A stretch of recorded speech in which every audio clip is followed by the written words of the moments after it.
बीटाची कोशिंबीर करत आहे। यासाठी बीट उकडून घेत आहे पाण्यामध्ये टाकून। पातेल्यामध्ये बीट टाकले आणि उकडायला ठेवलेलं आहे। अशा प्रकारे उकडा, नाहीतर कुकरला 1 ते 2 शिट्ट्या घेतल्या तरी चालणार आहे। बीट उकळायला लागलेलं आहे। याला मी झाकून उकळू देत आहे 15 ते 20 मिनिट।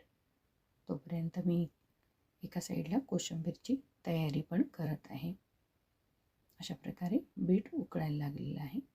आता इथे आपल्याला लागणार आहे नारळाचा चव, पण माझ्याकडे कोरडं नारळ निघालं आणि असं गोटा खोबरं निघालं, त्यामुळे मी हे खोबरं किसून घालणार आहे। ओलं नारळ असेल तर त्याचा चव टाकला तर अजूनच छान लागतो।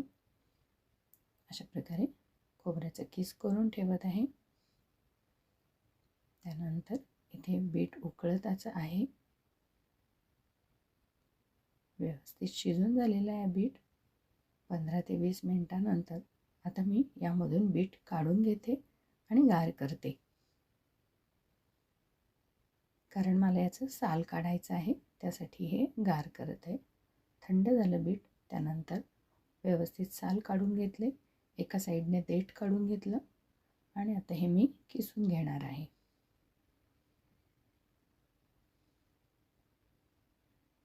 याचं सालही खूप इझिली निघतं, मऊ झालेलं आहे साल। टणकपणा कमी झाला आहे बीटाचा। बीट उकडवल्यामुळे पचायला सोपं होतं। बीट हे खूप पौष्टिक आहे, पण कच्चं बीट खाल्लं तर ते पचायला जड जातं। अशा प्रकारे बीट उकडून खाल्लं तर ते आपण थोडं जास्त प्रमाणात खाऊ शकतो आणि याचा स्वाद खूप वेगळा लागतो। खूप चविष्ट अशी ही कोशिंबीर बनते। अशा प्रकारे बीट पण आता मी किसून घेतलं। मऊसूद असं बीट असल्यामुळे छान किसलं, असा छान किस झालेला आहे। हा सर्व किस मी आता एका भांड्यात काढून घेत आहे आणि यामध्ये साखर घालत आहे 1 टीस्पून। त्यानंतर मीठ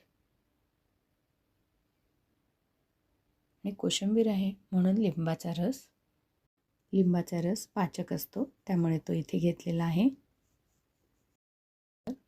खोबऱ्याचा चव 2 चमचे।